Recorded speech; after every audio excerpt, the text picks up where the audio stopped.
Welcome back to module 5. We have discussed transverse electromagnetic mode, and transverse electromagnetic mode, one can visualize this mode if I have a laser beam propagating along this direction, and if I place a piece of paper, then I will be able to see on the piece of paper, I will be able to see the transverse electromagnetic mode. And we have already pointed out that rays are idealized or oversimplified model of the laser beam. In reality, a laser emits a beam of finite width or diameter. If a piece of paper is placed on the laser beam, we get the cross-sectional area illuminated by the laser beam as shown here. What we observe is called transverse electromagnetic mode of the laser. When transverse electromagnetic mode or transverse electric field intensity of the laser beam can be expressed by Gaussian function, the one we have shown here. So let's say this is the laser beam which we are seeing, and if we take the cross section of this region, and if we plot this cross section, this x versus this intensity versus I, then the maximum is I naught. Maximum is at this point, which is I naught, and it will decay following a Gaussian decay. As the energy of a Gaussian beam spreads from minus infinity to plus infinity, theoretically, it is a question, how do we define the beam diameter? If the energy spreads from minus infinity to plus infinity, how do we define the beam diameter?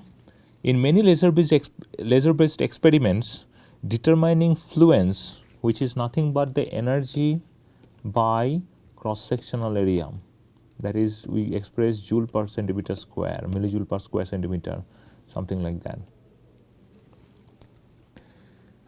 In many laser-based experiments, determining fluence, which is defined as energy per cross-sectional area and which depends on the size of the laser beam, becomes important, and that's why we need to know how to define the diameter. We have seen that the intensity of TEM00 solution of the paraxial wave equation, which features Gaussian beam, can be written as I is nothing but a spatial Gaussian profile, e to the power minus 2 x square plus y square divided by w square.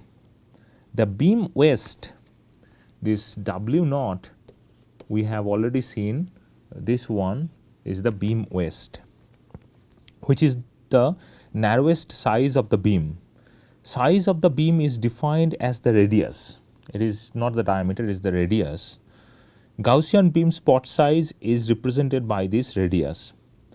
But how do I define this radius? That's the question, because Gaussian beam, if we take this cross-sectional area, then it is the profile would be extending from minus infinity to plus infinity. Middle one is I naught. So at this point, intensity is I naught, but intensity is decaying. So question is, what point in space will define that this is my radius? That's the question we are going to address in this lecture. Size of the beam at any point as a function of z is given by this equation, which means the size of the beam will depend on the where we are measuring, the z axis. And here in this expression we have seen previously that z naught is nothing but Rayleigh length. Rayleigh length is the distance along the propagation direction of a beam from the west to the place where the area of the cross section is doubled. So this is something which we have already gone over. We have understood this general feature of the Gaussian beam already. So now we'll take a closer look at the beam waist and its meaning. What we have drawn here is that this is a profile we have drawn. The meaning of this profile I haven't discussed yet. We said that at this point, this is R, and we can express this cross-sectional area, this intensity variation in this cross-sectional area as a function of R or X, one can say X also, and this cross-sectional area is following an Gaussian intensity profile, spatial profile. This is I naught is the maximum intensity. This is intensity at this point is I naught. So one can express this profile, cross-sectional profile, as I naught e to the power minus a r square. And we said that there is a definition of beam waste, which is nothing but this radius, this radius, this is omega naught, and omega naught is nothing but the radius of the narrowest spot in the laser beam. But at the same time, one can define it is at beam waste W naught, energy or intensity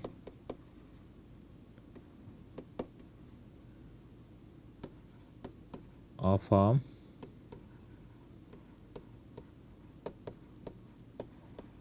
Gaussian beam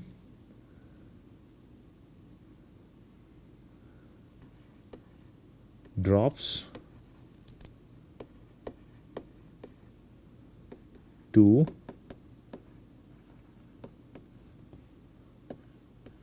I max by E square. So 1 by E square times I maximum value, when I get, that is the point I consider it to be omega naught. That's why, although we haven't defined this profile, what does it mean by this line? This line is nothing but 1 by E square intensity radius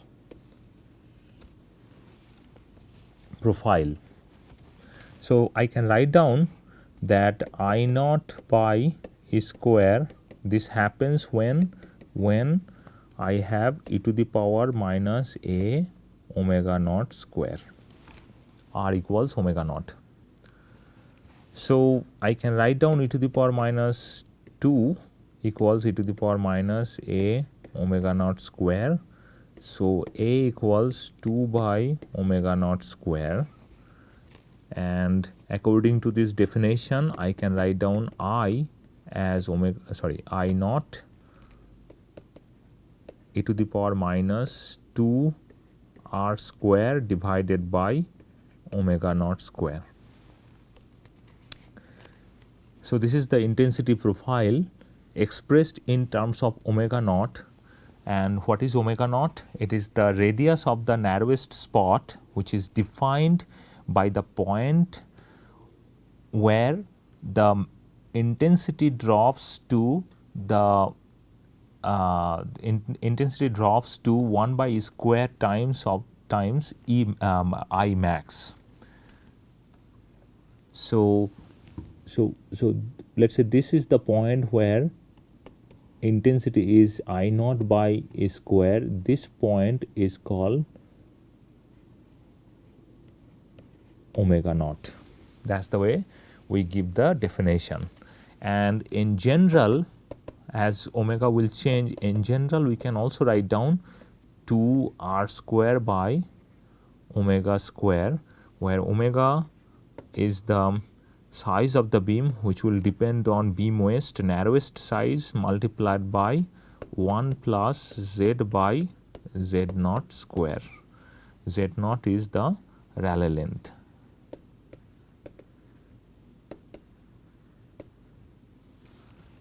So this is the definition. So whenever we show the Gaussian profile like this, we this profile indicates that we are drawing 1 by E square intensity radius profile.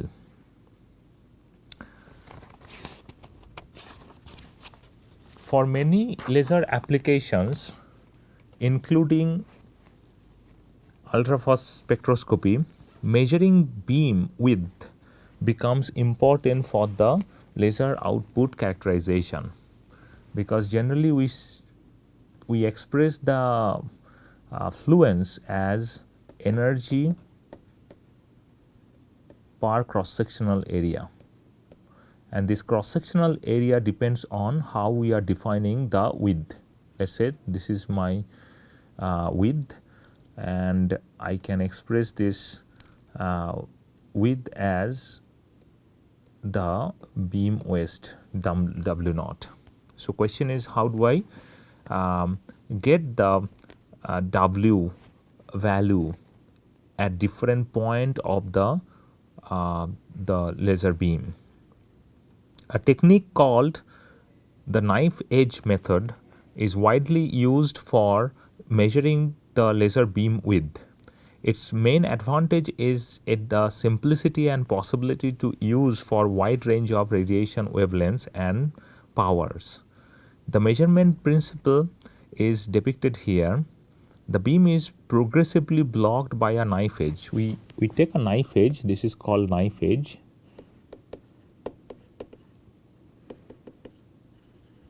We can use a razor blade for the knife edge, and we progressively block the beam. We scan it along the x-axis, and this is the power meter. We measure the power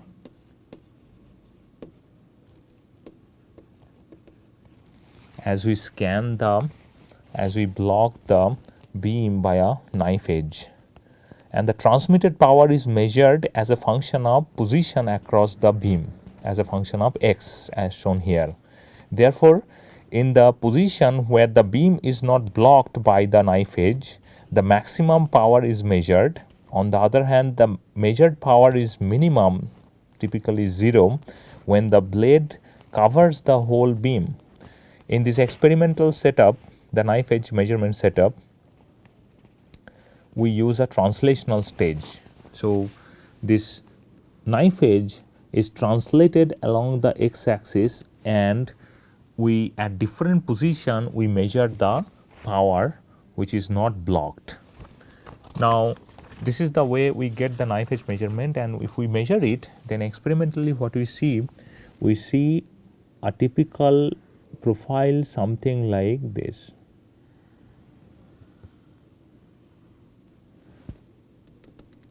This point is x naught, this is the x, and we start with 0 because we have blocked it, or vice versa. If we don't block it, we start with maximum, then slowly, this is the I max, slowly it drops down and then goes to 0. And the typical nature of this is the power meter. We are plotting the power,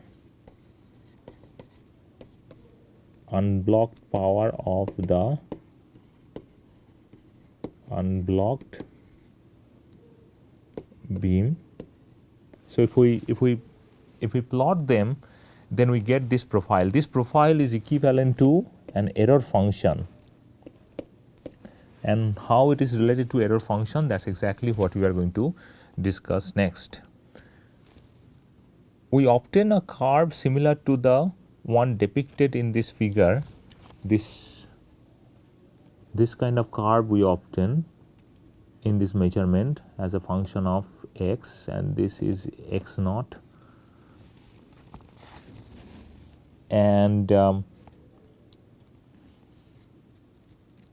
as many laser applications, we use Gaussian beam, TM00 mode we use. The power detected by the scanning edge measurement can be easily estimated from the area under a portion of the Gaussian function. So basically what is going on, I have a beam propagating along this, and a knife edge is cutting the beam and allowing the beam, this much beam at a particular position, and I am checking with the power meter. So, this cross sectional area can be expressed as a Gaussian beam spatial profile that we have already seen, and maximum is max I.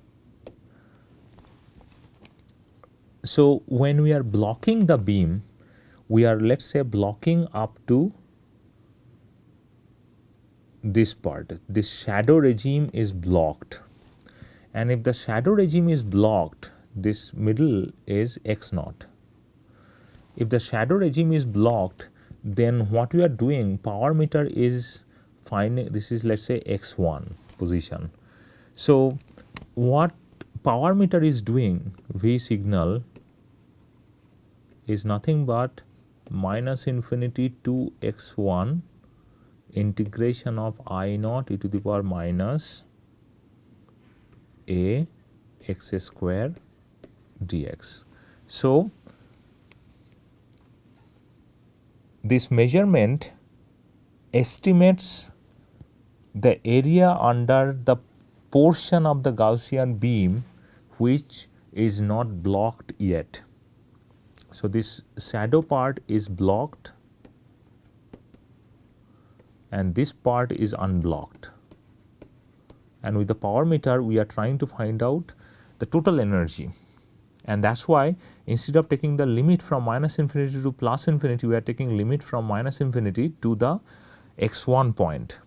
Let us assume that a knife edge blocks everything at x equals x1. So, this part is blocked, let us say. If this part is blocked, then the power meter records energy of the beam which is unblocked. This is nothing but the area of the Gaussian from minus infinity to x1, because the power detected by the power meter is directly proportional to the area under the Gaussian from minus infinity to x1. So, instead of this general form, I will use this general form which is suitable for the present work, is I equals I naught e to the power minus a x minus x naught square. So, this is representing the Gaussian profile which is centered at x naught. The area under the unblocked portion is now given by the area under the unblocked portion which is minus infinity to x1. This is given by minus infinity to x1 I naught e to the power minus a x minus x naught square dx. That is the area. I split this into two regimes, minus infinity to x naught I naught e to the power minus a x minus x naught square dx. Another regime is x naught to x1 I naught e to the power minus a x minus x naught square dx. So, these are the two regimes I have separated. I have separated these two regimes because I can make use of this regime minus infinity to x naught, that is minus infinity to the maximum. It is nothing but, because it is a symmetric function, it is nothing but, this part is nothing but half of minus infinity to plus infinity total area, that is nothing but e to the power minus a x minus x naught square dx, this part, which is half I naught square root of pi by a, standard integral we are using. So, so the first part, this integral is giving me half of the total area under the curve. But next task would be to find out this area. So, question is, how do we find out this area? In order to find out this area, we have to introduce error function. To get error function,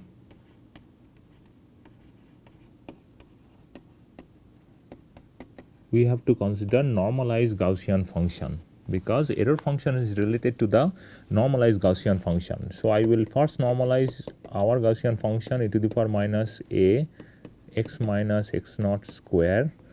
This can be normalized. If I normalize it, then I'll integrate it minus infinity to plus infinity, and area under the curve integration is going to be 1. So this gives me directly I naught equals square root of a by pi. This is normalization constant. This is the normalization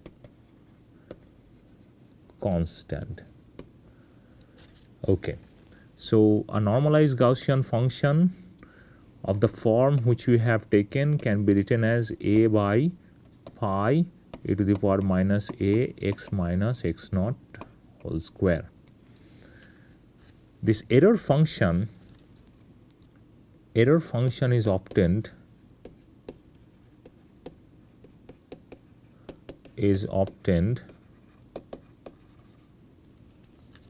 when we integrate normalized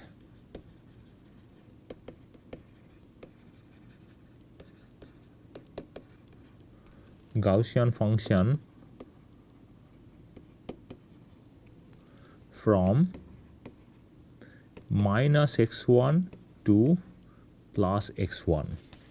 So I have to now integrate this normalized Gaussian function minus x1 to x1 square root of a by pi e to the power minus a x minus x naught whole square dx, which is nothing but 2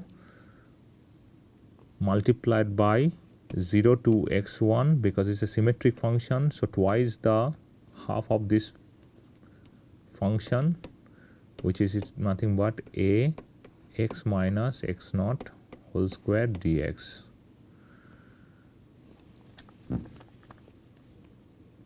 Or we can write down as square root of a by pi minus 0 to x1. So this function is called error function. So this error function of x1, limit is going to be up to x1, is nothing but 2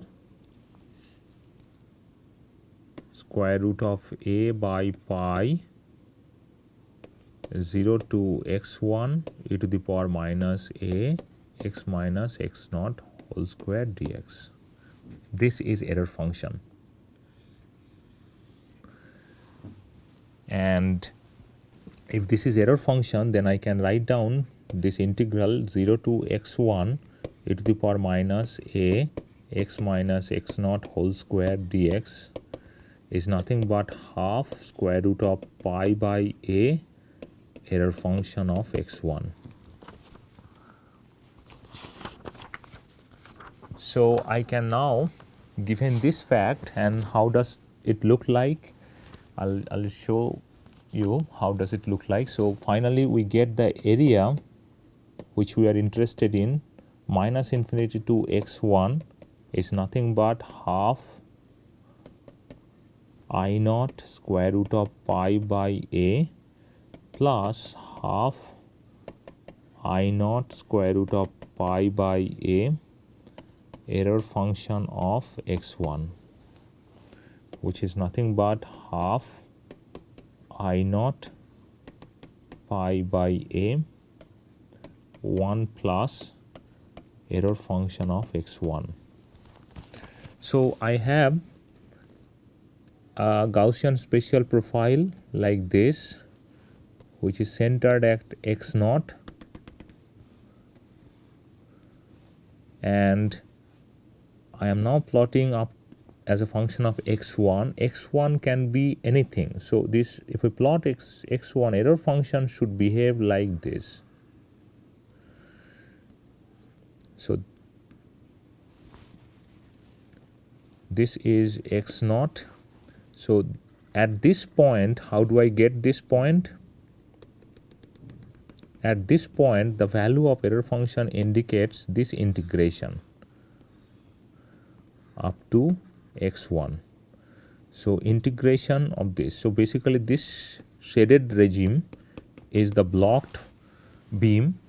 Only beam which is unblocked is this part, and that's why we have taken integration from minus infinity to x1, and I got this point.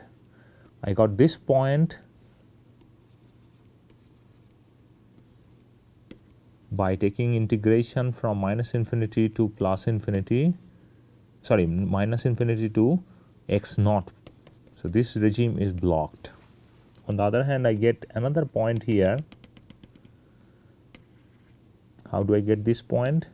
I get this point by taking integration from minus infinity to x1. This is x1, this is x1. So this regime is blocked and this regime is unblocked. And this is the way we get this error function. And question is, how do we define? So basically in the experiment we get this error function behavior. This is the measurement we see, and once we get the measurement done, we can find out from x naught to x naught is where the maximum intensity I should have. I should the maximum of the I max should appear. This is where I max should appear, and so all we need to do is that we have to get from this I max, we have to get E square by I max point. Let's say E square by I max point is here. At this point I have I max divided by E square. So in the end I'll be able to define this as omega naught from the experiment. This omega naught is nothing but the narrowest size, and if it is not omega naught, then it's omega. This is the size of the beam.